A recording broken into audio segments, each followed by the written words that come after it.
गोविंद शिल्प घेऊन येत आहे एकूण 80 ट्विन बंगलोचा भव्य दिव्य पंढरपुरातील एकमेव प्रकल्प। आमच्या प्रकल्पाची वैशिष्ट्ये मनाला शांती देणारं महादेवाचं मंदिर, मुख्य रस्ता सुमारे 30 फुटांचा, अंतर्गत रस्ता सुमारे 20 फुटांचा, ग्रामपंचायत योजनेचा प्रत्येक बंगलोजला स्वतंत्र नळ, सांडपाण्याची सुरक्षित विल्हेवाट, सर्व टाइल्स ग्लॉसी आणि नामांकित कंपनीच्या, सर्व स्टेअर, खिडक्या, चौकटी सुपर ब्लॅक ग्रेनाइट, दोन्ही अटॅच बाथरूम पूर्णपणे टाइल्स, पंतप्रधान हर घर नल योजना पूर्णत्वाकडे, bathroom, basin, kitchen CP fittings हे जगवार कंपनीचे, स्टील वर्क पूर्णपणे जुंदाल कंपनीचे, 1000 लिटर पाण्याची टाकी, 150 लिटर सोलर वॉटर हीटर सोबत वॉटर प्युरिफायर, प्रत्येक बंगलोजला स्वतंत्र पार्किंग, दर्शनीय भाग पूर्णपणे डॅटो टाइल्स, टाटा प्रवेश कंपनीचे आकर्षक भक्कम दरवाजा, फुटी उंचीचे सुरक्षित कंपाऊंड। मग विचार काय करताय? गोविंद शिल्प, पत्ता गट नंबर 95, हॉटेल अंगण शेजारी, टाकळी रोड, पंढरपूर।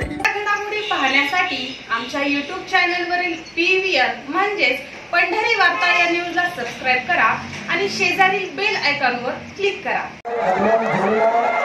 राष्ट्रवादी काँग्रेस पार्टी शरदचंद्र पवार चे प्रदेशाध्यक्ष सन्माननीय जयंतजी पाटील साहेब यांच्या धैर्यशील मोहिते पाटील यांच्यासह जिल्ह्यातील अनेक मोहिते पाटील समर्थकांनी राष्ट्रवादी काँग्रेस शरद पवार पक्षात प्रवेश केला। या पक्षाचे प्रदेश अध्यक्ष आमदार जयंत पाटील यांच्या प्रमुख उपस्थितीत झालेल्या या प्रवेशाने सोलापूर जिल्ह्याच्या राजकारणात एकेकाळी सोलापूर जिल्ह्याच्या ग्रामीण भागाच्या राजकारणावर मोठे वर्चस्व असलेले मोहिते पाटील हे शरद पवार यांच्या नेतृत्वात पुन्हा जिल्ह्याच्या राजकारणाची सूत्रे हाती घेणार आणि पुन्हा पूर्वीचा दबदबा निर्माण करणार असा विश्वास मोहिते पाटील समर्थक व्यक्त करू लागलेत। काल शिवरत्न बंगल्यावर या पक्ष प्रवेश प्रसंगी ज्येष्ठ नेते माजी उपमुख्यमंत्री विजयसिंह मोहिते पाटील यांच्यासह मोहिते पाटील परिवारातील आमदार रणजितसिंह मोहिते पाटील वगळता सर्व सदस्य आवर्जून उपस्थित होते। तर या प्रवेश सोहळ्याचे साक्षीदार होण्यासाठी शिवरत्न बंगल्यावर सोलापूर जिल्ह्यातील मोहिते पाटील समर्थक व राष्ट्रवादी काँग्रेस शरदचंद्र पवार पक्षाचे जिल्ह्यातील विविध नेते, पदाधिकारी व मोहिते पाटील समर्थक हजारोंच्या संख्येने उपस्थित होते। यावेळी बोलताना पहा काय म्हणाले।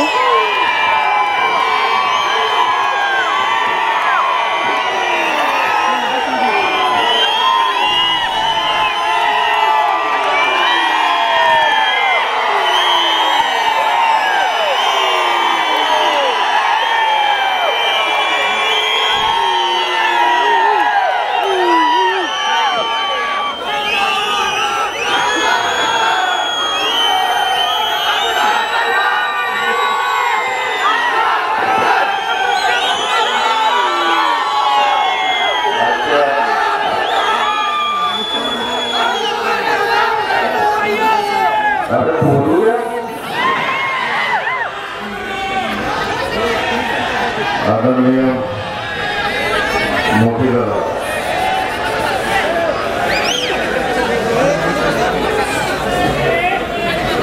राष्ट्रवादी काँग्रेस शरद पवार पार्टीचे प्रदेश अध्यक्ष, आमच्या सर्वांचे मार्गदर्शक आदरणीय जयंत पाटील साहेब, आदरणीय बाळदादा, आदरणीय मदनदादा, व्यासपीठावर उपस्थित असलेले सर्व सन्माननीय अतिथी, सगळ्यांची नावं घेत बसलो तर वेळ सगळ्यांची मी माफी मागतो। या ठिकाणी गेल्या 4 वाजल्यापासून तुम्ही सगळेजण इथं शिवरत्न बंगल्यावरती मांडीवर बसलाय, सगळ्यांचे पाय बघताय।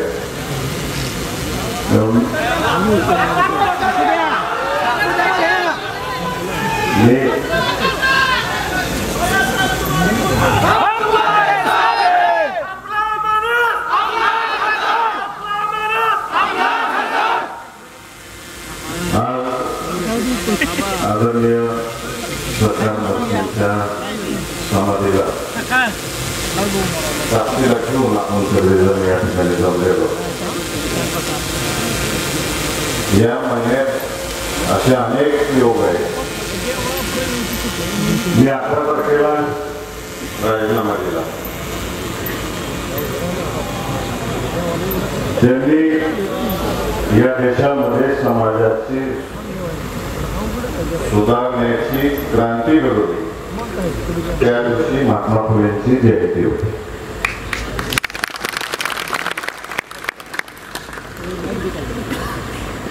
आज निर्णय करतोय, मी मोहिते पाटील कुटुंब निर्णय करतोय, आपण सगळेजण करतो, दादांवर प्रेम करणारे सर्व कार्यकर्ते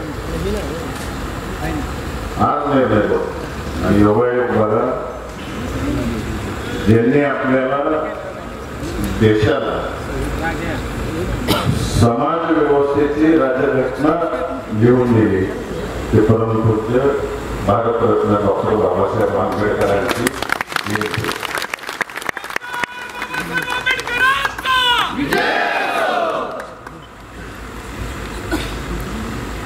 म्हणजे हे सगळे योगायोग होत चाललेले.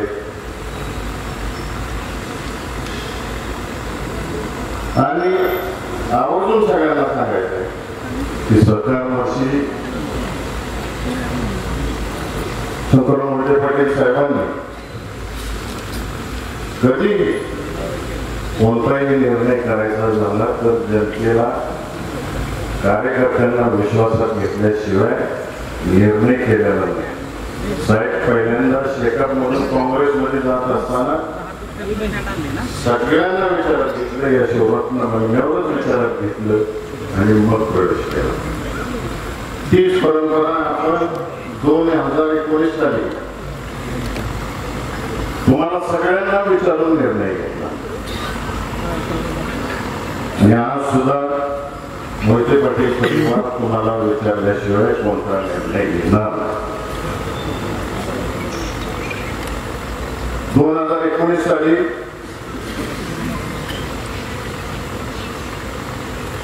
पक्षाने आदेश दिला की दुसऱ्या दिवशी मोठे दादांनी आपल्याला सगळ्यांना सांगितले आपल्याला काम करायचं, तुम्ही काही प्रश्न विचारला नाही आणि आपण एका उमेदवाराला निवडून दिलं. रणजितदादांनी बाळादादांनी एक घोषणा केली याच शेवटनामांच्या हिरवळीवर याच ठिकाणी आणि आपण 1,16,000 मताने निवडून दिलं. त्याच्या पाठोपाठ कधी नव्हे ते सोलापूर जिल्हा परिषदेमध्ये आपले जिल्हा परिषदचे माळशिरस तालुक्यातले 8 सदस्य कोणतंही पद न घेता भारतीय जनता पार्टीला आपण पहिल्यांदा झेडपीच्या स्थापनेपासून पहिल्यांदा सत्ता आणून दिली, कायदेशीर कारवाईला सुरुवात केली. त्याची इतिहासात नोंद झाली. माळशिरसला आपण आमदार दिला. पंढरपूर मंडळाला सुद्धा आदरणीय दादांना मानणाऱ्या कार्यकर्त्यांनी पोटनिवडणुकीत आमदार निवडून दिला.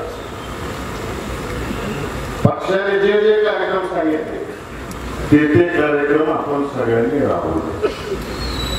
हे सगळं करत असताना मला आवर्जून सांगायचं आहे की दादांनी खासदार असताना खासदार म्हणजे काय असतो हे प्रत्येक गावाला ओळख पडतो. इथं जमलेले सगळ्यांनी सांगा तुमच्या गावात एक ना एक काम करेल दादा. विरोधी पक्षात राहून त्या विभागाच्या मंत्र्यांकडून कसं काम करून घ्यायचं हे मोठे दादांनी गडकरी साहेबांकडून करून दाखवलं. आज दोन्ही पालखी मार्ग साताऱ्यावरून जाणारा पंढरपूरला रस्ता, साताऱ्यावरून जाणारा लातूरचा रस्ता, हे सगळे सिमेंट रस्ते पालखी मार्ग नॅशनल मार्ग कोणाच्या काळात मंजूर झाले? मोठे दादा जेव्हा खासदार होते गडकरी साहेबांना पत्र लिहिलं. आज 6 पत्र लिहिलं. त्याच्यानंतर दादासाहेबांनी सरकार वर्षांच्या जयंतीला शतक महोत्सवी जयंतीला विजयसिंह मोहिते पाटील क्रीडा संकुलवरती आदरणीय रणजितदादांनी ब्रिटिश काळापासून प्रलंबित असलेली लोणंद पंढरपूर रेल्वेची मागणी केली.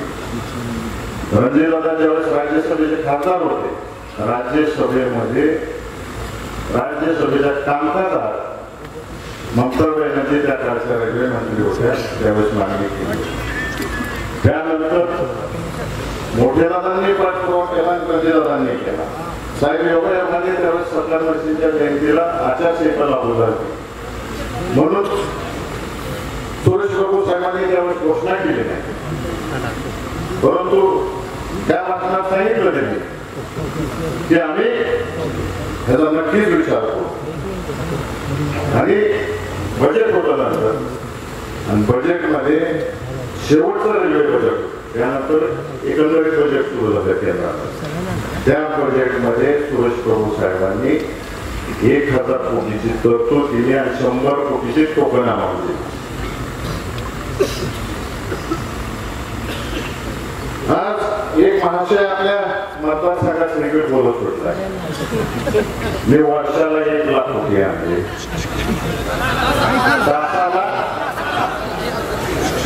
वर्षाला 1 लाख कोटी आणले, तासाला 1000 कोटी आणले असं बोलत सुटलाय. दिसले का रे बाबा तुम्हाला कुठं आहे काय कामाला सगळं दिसलंय कोणाला? ह्याला काय काम करायचे दिसला मला. रणजितदादांनी मला सांगितलं अरे भैया आपण लोकांसाठी आणि वयस्कर माणसांसाठी एक स्कीम आहे, ती राबवली पाहिजे आपल्या मतदारसंघात. ती राबवली पण मी प्रत्येक तालुक्यात गेलो, प्रत्येक तालुक्यात जाऊन आपल्याला तपासण्या केल्या, कलेक्टरचं तुमच्याच कार्यालयात केलं, साहेब हे सगळं केलं. केंद्राचं चांगलं सामान आलं, माझ्या तालुक्यात पहिलं वाटप झालं चांगलं. नंतर ह्या महाशयाने सीओला फोन लावला, व्हिडिओला फोन लावला, प्रत्येक तालुक्याचा सामान अजून सुद्धा सगळे पडू नये. त्या आपण लोकांना कसलं साहित्य लावून दिलं, त्या स्थानिक आमदारांनी, आता सगळे विरोधी आमदार आहेत, त्या सगळ्या आमदारांनी सांगितलं की एक सुद्धा साहित्य वाटायला नाही. साहित्य वाटायचं झालं तर आमच्या हस्ते वाटायचं. सगळ्या शेवटी मी त्या सगळ्या अधिकाऱ्यांना फोन लावला, आमच्या हस्ते नाही झालं चालेल, कुणासाठी आले तर गोरगरिबासाठी आले, हे द्या, अजून कोणी वाटत नाही, कोणामध्ये कोण नाही. आणि 1 लाख कोटी कुठे गेले मला हे समजत नाही.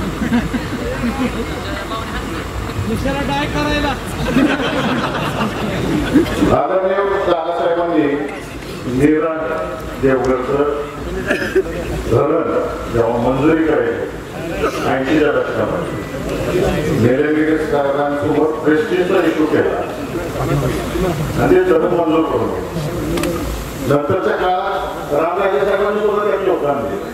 आणि आपल्या सगळ्यांना माहिती आहे की विदर्भाचा जेव्हा अनुशेष निघाला तेव्हा पश्चिम महाराष्ट्रातल्या सगळ्याच व्यवस्थांवरती राज्यपालांनी बंदी. आता तिकडचा अनुशेष दूर झाल्यानंतर पश्चिम महाराष्ट्रात ती कामं चालू झाली. लाख मत ज्या माणसाला दिली त्याचं काम होतं की मोठ्या दादांना त्या बैठकीला घेऊन जायचं, रणजितदादांना त्या बैठकीला घेऊन जायचं, इथला आमदार घेऊन जायचा, तर गेले नाहीत बैठकीला. तेव्हा अजितदादांची राष्ट्रवादी अजून पक्षाला आली नव्हती, यांच्या युतीमध्ये आली नव्हती माहिती. विरोधी पक्षाचे 2 आमदार घेऊन तिथे गेले आणि नीरादेवगडची बैठक.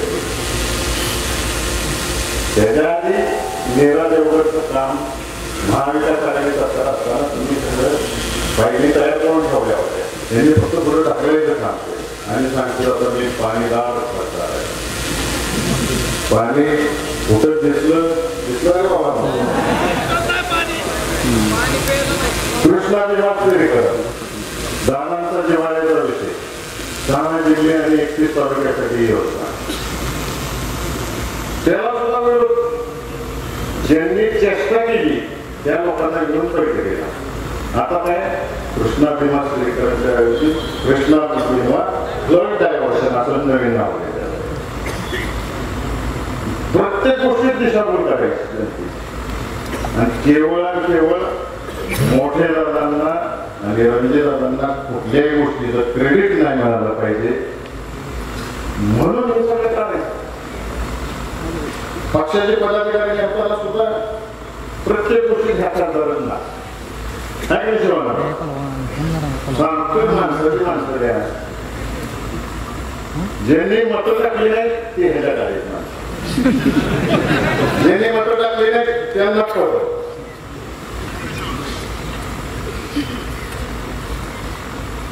दिवाळीच्या पाडव्याला मी इच्छा व्यक्त केली, मला खासदार ती पदासाठी इच्छुक आहे. आणि मी फिरत राहिलो सगळ्या मतदारसंघामध्ये. केरळ महाराष्ट्रात आहे का त्याच्या आसपास आहे त्यांची उमेदवारी जाहीर झाली. मग म्हणलं आता घरी बसू, काय गरज नाही पुढच्या रस्त्यात. परंतु माळशिरस तालुक्यातल्या जनतेने तसंच माढा लोकसभा मतदारसंघातले जे कार्यकर्ते आमच्या आजोबांपासून आतापर्यंत जे प्रेम करत आहेत तर प्रत्येकाने मोठे दादांना आणि बाळदादांना भेटायला सुरू केलं. भैयाला आमच्या गावात पाठवून द्या, आम्हाला बोलायचं. मग बाळदादांनी सांगितलं सगळ्यांनी, मोठे दादांनी सांगितलं जावा, प्रत्येक गावात जावा, लोक काय म्हणते ते ऐकून घ्या. साहेबने प्रत्येक गावात गेलो. आमच्या आजोबांपासून सकाळवर्षी पासून दादा रणजित दादा यांनी प्रत्येक गावात आपापली पदं असताना काय काय केलं त्याची उजळणी करून देते आम्हाला. हे केलं ते केलं. बऱ्याच वक्त्यांनी उजनीच्या विषयावरती बोलले, त्याच्यापुढे पुन्हा मी त्याच्यावर बोलत नाही. परंतु सगळ्यांनी जी आठवण करून दिली. एका गावात मला तरुण पोरांनी सांगितलं उभा राहणार असेल तर गावात ये, नाहीतर एक नाही. हे असं कार्यक्रम असा जावा करण्यात आहे.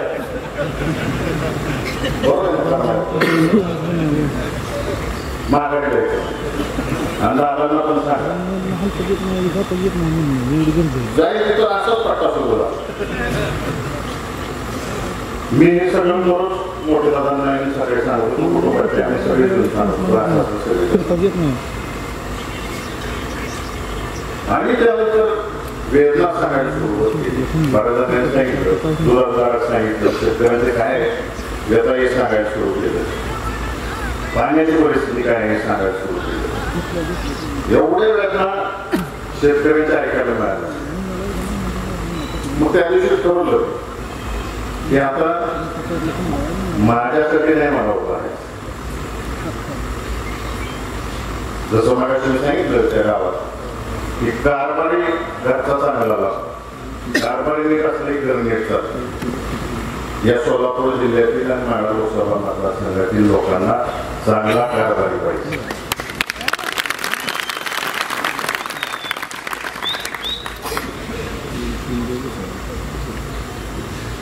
चांगला कारभार करण्याच्या दृष्टिकोनातून सरकारवर्षी पण शिकवून दिली आणि मोठ्या दादांनी पण दिली ते आम्हाला. जनतेची कामं कशी करायची आणि वेळ कसा द्यायचा. आता तुम्ही सगळ्यांनी सांगायचं आहे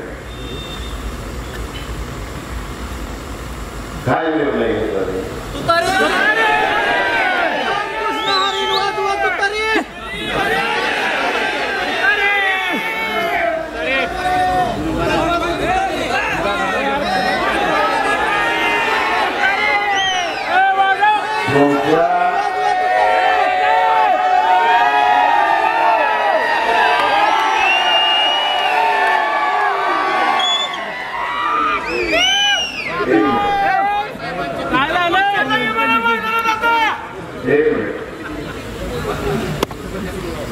काही जणांनी प्रश्न विचारला मागच्या वेळेस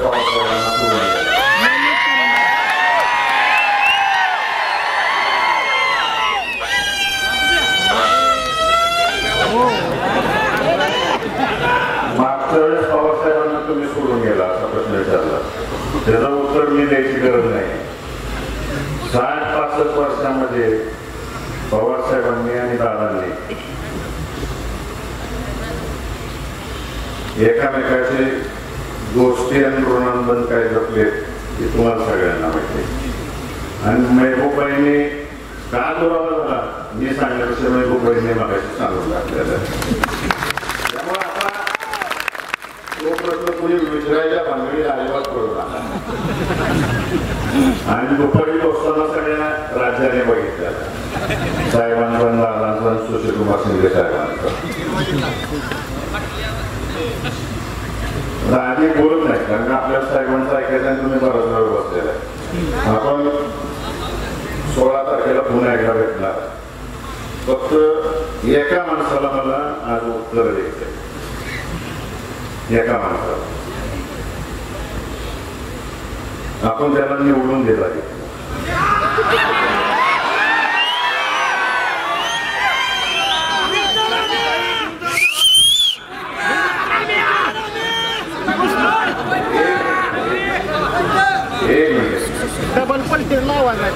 त्याला मांडव्यात एक प्रश्न विचारला.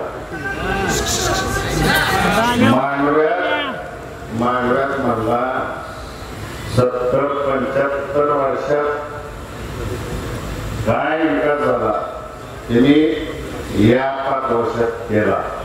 मी फक्त 2.5 वर्षात केला. मी फक्त एकच उत्तर देतो. दादांच्या सांगण्यावरून इथं जेवढी बसलीत ना त्या सगळ्याने एका रात्रीत तुला आमदार केला.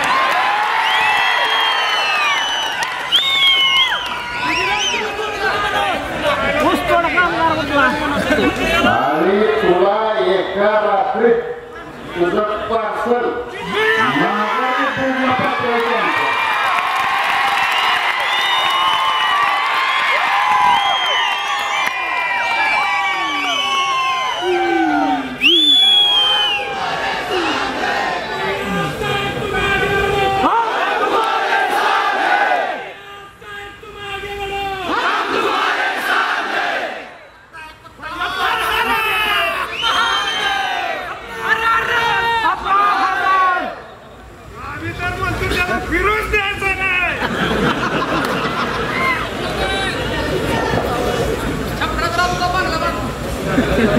शेवटचं बोलतो मी. तुम्ही जे कुटुंबावरती केंद्र प्रेम करता सगळ्यांवर्षी आदरणीय मोठे दादा यांच्या विचाराला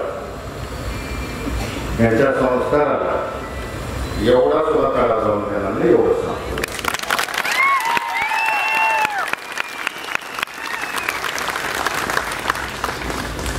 मग घ्यायची जातो तरी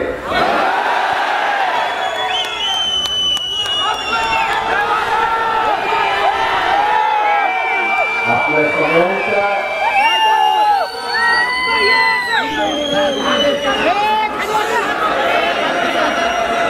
तुमच्या सगळ्यांच्या आदेशाने आजपासून तुकारी हातात घेतो.